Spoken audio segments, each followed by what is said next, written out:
New Arts and Media Studios in Milwaukee. I'm Charles Purcell. This is The Log. Today we want to talk about, as always, an update on some events of the resistance coming up. Some good news, some bad news. And I want to talk a little bit about our demands. If we're going to have boycotts and strikes and direct action, we should have an idea of what our demands are. So I want to talk about that today. I'm recording this on Wednesday. It'll drop.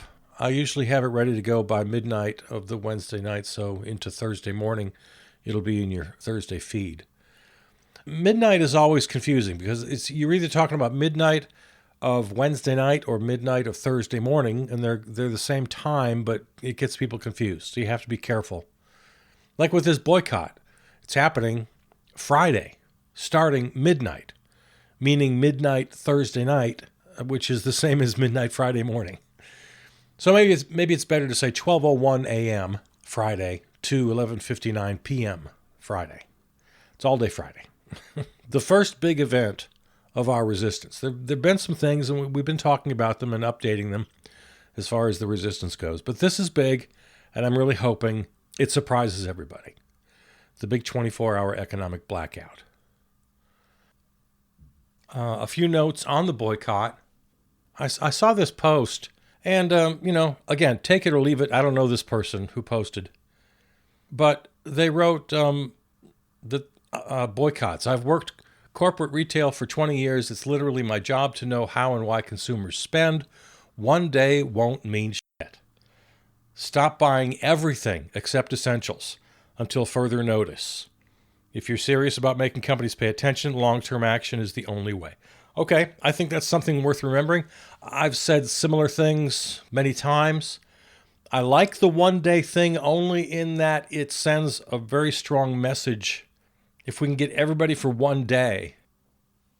No, it's not going to change policy. Of course not. But I think it's an important first message. I also think that's pretty good advice. One day, don't think it's going to mean anything. It's nothing more than a message. It's that knock on the door that we're here. You and I have talked before, and we'll talk again about long-term strategies. Some more advice that I agree with. Delete all of your retail apps. Unsubscribe from all emails. Go to the actual site and leave site reviews telling them exactly what you're doing and why. Every company tracks NPS scores, consumer sentiment, to direct future plans. Email customer service. So this is all really good advice. Here's what I never thought of. Fill your carts and abandon them. Oh, I love this. I never thought of this. But don't fill with crazy high-ticket ones. Fill with what you would normally purchase. High-ticket items they'll ignore as flukes or bots. Oh, she's talking about your digital carts. I thought she meant like physical carts in stores. Okay, so all right, now we're on the same page. She's talking about digital carts right now. People whose shopping data they already have, who fill and abandon, they'll pay more attention to. This is really interesting. This never occurred to me. Okay, so if you're a regular online shopper, say on Amazon, fill your cart and then abandon it. Apparently, this will make a difference. Okay, interesting advice. And at first I thought she was talking about an actual cart in an actual store. That's pretty good too.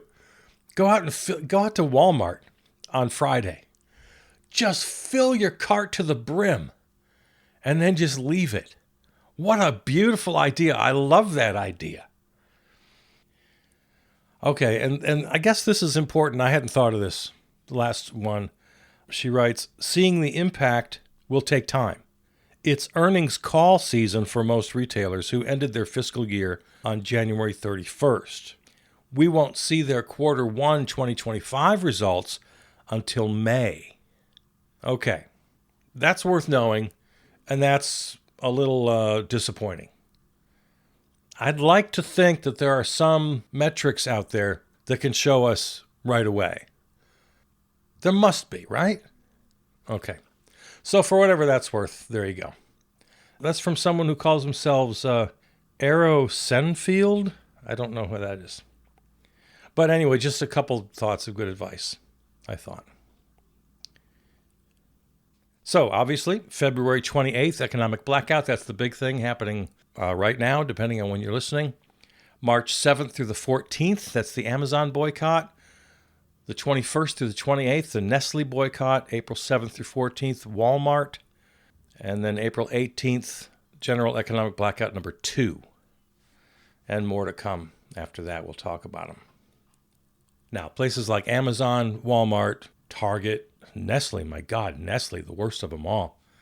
Those are permanent boycotts for me. Those are just lifelong, forever boycotts. And I encourage that. And then one more to put in your calendar. Friday, March 14th. That's the national strike. We're not going to work. Do it loud and proud. Tell everybody why you're not going to work. It's a national general strike. All right, quick look at the news. Just before I started recording here, earlier today, as I speak, was the first meeting of the Orange Menace cabinet. And if you remember his first meeting 8 years ago, they went around the table and North Korean style, everybody took their turn praising dear leader. And I kind of expected that today, but that didn't happen. It was even worse. They all just sat there like props. They didn't say a word, unless one or two of them were called on to say something. But no, they didn't go around the table. No, it wasn't a meeting in that sense. They were just props for a photo op and to let Elon Musk stand up and pontificate for a while and to let the Orange Menace have a little freelance 90-minute press conference. How low do you have to sink to work for this guy? It's just hard to imagine the depravity in your own soul that must exist. They all sat there like props while he held court and answered questions, and as usual, the press completely failed. They just asked questions of this as if he was a normal president. One day, one glorious day, someone in the press pool is going to stand up and say, have you lost your damn mind? Or, you're lying, right? You have to know that's a lie. One day it's going to happen. Let's get to some good news. There were 3 big rulings again this week. Big ones. USAID, funding, personnel, everything he did was against the law. He's been ordered by a court to reinstate everything about USAID, funding and personnel. Now, he's balking so far, hence the so-called constitutional crisis, so we better start paying attention to it. But at least the courts are doing the right thing in this area. Also, the spending freeze, the first thing he did, and this was huge, freezing literally all loans and grants. Federal funding just frozen. You can't do it. You just can't do it. A court has ruled. Also ruled this week, just in the last couple days, on refugees who've been turned away. I forget the details. I don't have the article in front of me right now, but a large number of refugees already approved for entry, turned back, and a court has reversed that decision. People continue to stand up. Again, more resignations. 21 staffers of what used to be the USDS, United States Digital Service, I think it stands for, right? Which is what Dodgy basically enveloped. Doge kind of took over, Dodgy. Well, 21 staffers resigned, saying they won't help, quote, dismantle public services. Just disgusted at what Musk is doing. So good for them. They announced their resignation, protesting the incursion on the federal government by Musk and his allies. We will not use our skills as technologists, they said, to compromise core government systems, jeopardize American sensitive data, or dismantle critical public services, they wrote in the letter. We will not lend our expertise to carry out or legitimize Dodgy's actions. So, for really every week of this administration, righteous resignations. Town halls, we talked about a couple last week. They continue. Bernie's still on the road, and he's getting overflow crowds. So, yeah, there's a little bit here and a little bit there. in some recent headlines that aren't so great. I guess it's really official now. UN resolution condemning Russia's invasion on the third anniversary of that event. The war continues. So, of course, the UN drafted and voted on a resolution. And, of course, all great nations of the world voted yes, except for places like Belarus, North Korea, Russia, and now the United States. The United States put their lot in with Belarus, North Korea, and Russia and voted niet on condemning Russia for the invasion of Ukraine on the third anniversary. Wow. That's through the looking glass, man. Next in the sights of those trying to kill government, the post office, now in danger of being slashed, destroyed, privatized, whatever. You know the history of the post office, right? I mean, it's very simple. Every grade school kid should know that Ben Franklin, of course, was the first postmaster general. It's older than the United States itself, right from the very beginning. The founders knew that if they were going to have a government based on representative democracy, then the people needed to be well informed. There needed to be some small d democracy among the people. And the post office was central to the whole idea. They needed to be able to share news with each other, get the newspapers and pamphlets of the day. The whole point of the post office was to make democracy possible. Well, you might say that's antiquated now. Maybe we don't need the post office for that. Maybe you might be right. But you know what we do need? We need a public internet then.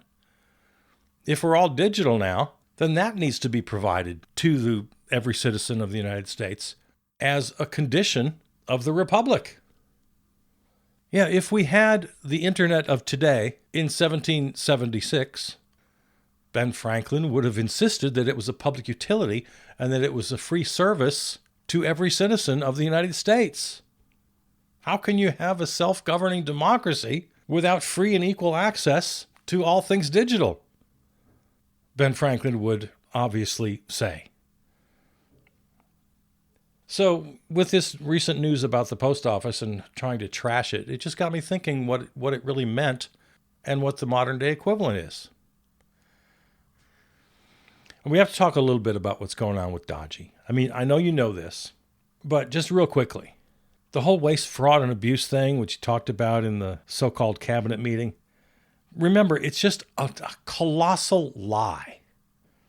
If there is any waste, fraud, and abuse, and I'm sure you could find some, it's not where they're looking. That's all just a game. It's all pretend. Where's there real waste, fraud, and abuse? How about in industry CEOs and lobbyists who bribe Congress and write the laws? How about the members of Congress themselves who take the bribes and pass the laws? How about all the individuals gaming the system, the rich ones? COVID was a great example. Remember the millions and millions of dollars that were rightfully allocated to COVID relief. That was a good thing.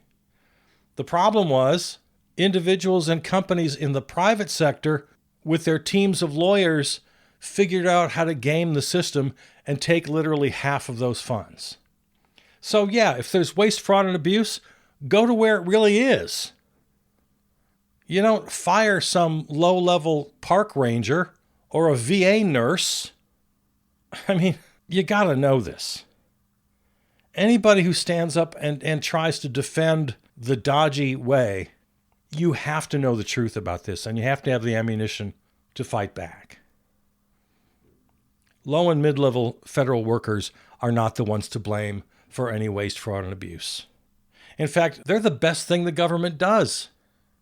If you've ever worked for a large company, you know that the people on the bottom of the rung do literally all the work, and there's a boss way on top, and everybody in between, you probably could let go. All the middle management, all the BS jobs. But no, the kind of cuts that Dodgy is making illegally, those are the things that government does best. That's why they want them gone, because they want to destroy government. They want to privatize everything. This is not an accident. This is intentional. They're intentionally going after the very best of what government does. This is the oldest play in the conservative Republicans' playbook. They've been singing this same song, to mix my metaphors here, for decades and decades. Oh, waste, fraud, and abuse. Government's fat and bloated. And to invent this ridiculous new agency, this dodgy, well, okay, put it on the shelf along with Office of Management and Budget, the Congressional Budget Office, the House Oversight Committee, Budget Committee, Ways and Means, a bunch of other House and Senate committees that oversee federal agencies, their independent inspectors general. There's all these different entities, organizations, and individuals designed to do this very thing, to be a watchdog, to keep an eye on waste, fraud, and abuse. And I'm sure there are more. Those are just off the top of my head. So to add this extra layer of dodgy is just such a game. It's such a lie. It's such a colossal lie. And something else they've been doing for decades and decades. Republicans, conservatives love to come up with these stories that Dodgy's coming up with. And they sound so ridiculous, especially, some government studying the mating habits of waterfowl in Alaska or whatever. This is the oldest trick in the book. They've been doing it forever. And whenever any of these stories are investigated, it almost always makes sense. Like, oh, okay, well, they weren't really giving us the whole story. They were just making it sound bad. It really does make sense. We've been here before 1,000 times. And add to that, when the oligarch in chief stands up in a meeting today with the press and the cabinet and claims he can find $1 trillion in deficit reduction, well, it's just a ridiculous lie. It's one we've heard 1,000 times. And plus, it doesn't take into consideration something that takes an investigative reporter about 30 seconds to explain. Something like, the national parks cost us maybe like $1 billion or something, but they bring in $50 billion in revenues because of how popular they are. And if you fire everybody, you'll have to close the parks. And so you're not saving $1 billion, you're losing $50 billion. The same thing can be said, obviously, for the IRS. For every dollar you spend on an IRS agent, you get in 10, 100, 1,000-fold back in tax revenues collected. Lose the workers, lose the revenue. So not only are you not going to save $1 trillion, you'll be lucky if you break even. And it's more likely that you're going to lose on the deal. This is just a big scam. The Republicans passed the first budget blueprint. There's a long way to go, but their opening hand was quite telling. $4.5 trillion in tax cuts, almost all of which go to billionaires. $300 billion in new defense. We're finally going to crack that $1 trillion annual budget for the defense. That'll be exciting. Trying to cut another couple of trillion from basic services that Americans need. And all the while, this attack on democracy, which for me is really the prize that I'm keeping my eyes on. Because they can't do any of this unless they first destroy democracy. And they're getting a really great head start on that. I mean, they're setting the stage, and we're just now starting to see the show. Like what happens when the DOJ lets MAGA friends walk and pursues enemies. We've already seen a couple of examples of that. The Corey Mills thing, Republican Corey Mills, I don't need to get into the story, something he beat up his girlfriend or something, I don't know what it is. But the point is, the U.S. Attorney's Office doesn't want to hear anything about it.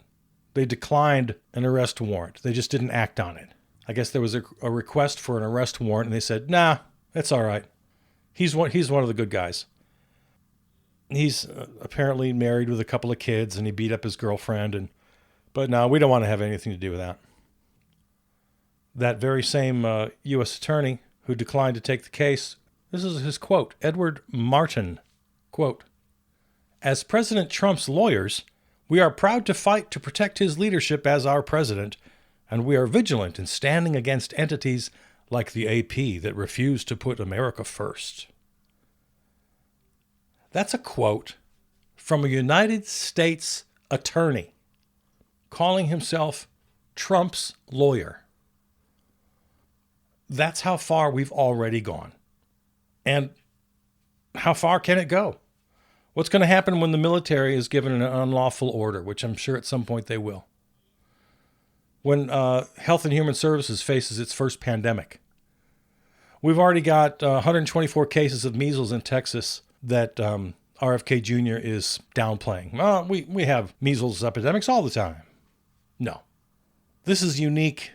It's the worst in many decades. What happens when the FBI starts going after its enemies list? When the Interior and Energy departments hit full gear here in ignoring climate and environment issues? The Department of Homeland Security and National Intelligence.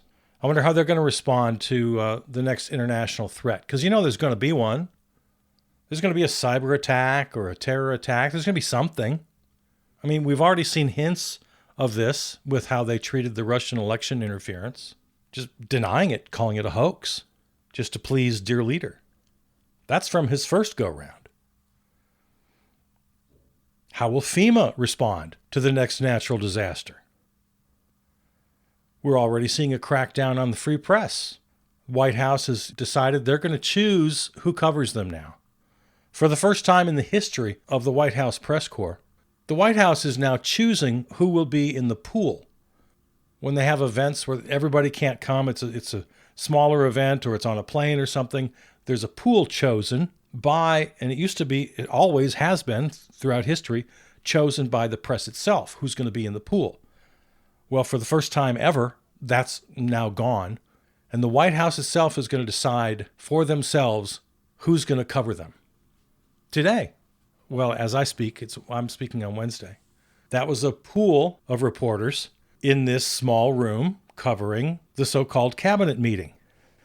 For every such cabinet meeting in history, the White House press corps would decide who's in the pool. But today, the White House decided who would be in that pool. They're deciding who's going to cover them. And it's not only the government itself, but because of this contagion, this horrible virus let loose on the public, how will MAGA Americans respond to the next big event, a natural disaster? We got hints of that with the LA fires. I want to talk a little bit before we go about our demands. We're having this great 24-hour economic blackout, this boycott, other demonstrations, other direct actions, and I ask you every time we get together, be creative, think of ways we can do this. So we're having all this collective action, but what are our demands? Well, as I mentioned at the top of the episode, I'm fine with loose affiliations. So what are your demands? For me, as I said a minute ago, it's mostly about democracy. It's about abuse of government. It's about this wannabe dictator. It's not so much about policy in general. I mean, it becomes about policy when the policy is so ridiculously outrageous. Like the Republican budget to gut Medicare and SNAP to the point of extinction. Yeah, we can talk about policy.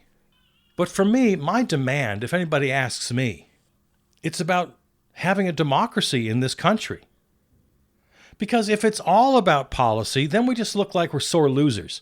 The famous sentiment, elections have consequences. You lost the election, so obviously policies are going to change. Well, yeah, that's true. So I'm not so much about policies themselves, unless, of course, like I just said, they become ridiculously outrageous, which some of this has become. For me, it's about governing itself. It's about the nature of our democracy and this attempt to become an authoritarian, white Christian nationalist dictatorship. So my demands, they're big and they're simple. The Orange Menace needs to step down or be impeached. That's my demand, if anybody asks me. I demand that everyone divest from Elon Musk. I think he should be arrested for all the illegal action he's done so far. I think he should be sued by anybody in position to sue him, and I think he should be deported. I want all fired personnel restored to their positions. I want all previous funding restored to their levels as Congress passed them. I want all agencies and departments restored to the level they were at on January 20th, 2025, because all of the cutting and slashing and chainsawing done by Dodgy has been illegal. See, this goes way beyond just policy. I'd like to see every member of the cabinet resign. It's a virtual clown car of conspiracy theorists, election deniers, most of them comically unqualified, in their positions only because of their status as sycophants. So yeah, cabinet resignations. Every executive order rescinded, a complete and utter abuse of power, lawless, unconstitutional so-called orders. And then, yeah, if you want to get into some policy, let's rejoin the World Health Organization, the Paris Accord, restore all DEI and civil rights protections, restore all inspectors general. And then we can go real wide. At some point, I want the dissolution of the Republican Party. I want to nationalize the internet. I want a national health system, a national housing system. I want a universal basic income. We can get into the big stuff here. And I've got it in my kind of outline of notes here for these programs. I do want to talk about, before we end this series, I want to talk about the long-term stuff, about ending the Electoral College, about implementing ranked choice voting and proportional representation, banning offshore banking. I mean, there are lots of things we can talk about. 100% worker-owned industries. Yeah, I got big goals too. But my immediate goals are all about reversing the lawlessness of the Orange Menace. He needs to be impeached or he needs to step down. Musk needs to be deported. He needs to be stopped. Everything they've done needs to be undone because it's all been abuse of power and illegal and unconstitutional. I want the entire cabinet to resign for being a party to it all. So yeah, if anybody asks me, those are my demands. You can choose. This is a leaderless, loose affiliation. But I hope you're all taking part in the blackout. I hope you'll participate in future actions. Mark your calendar for March 14th. That's the general strike where nobody's going to work. And yeah, have a good blackout. I'm not scrolling for my blackout either. Not only am I not spending anything online or in store, I'm not spending a dime anywhere. Every dime stays in my pocket. I'm not scrolling. I'm not even giving them my attention. So I want you to enjoy the day. Take an easy day, read a book, go out, meet some people, maybe do some direct action. That's great if you want to do that. Make it known what's going on. Or just go out and enjoy the world. Whatever you choose to do, that's up to you. But I do hope you take part. All right. Talk to you next time. I'm Charles Purcell.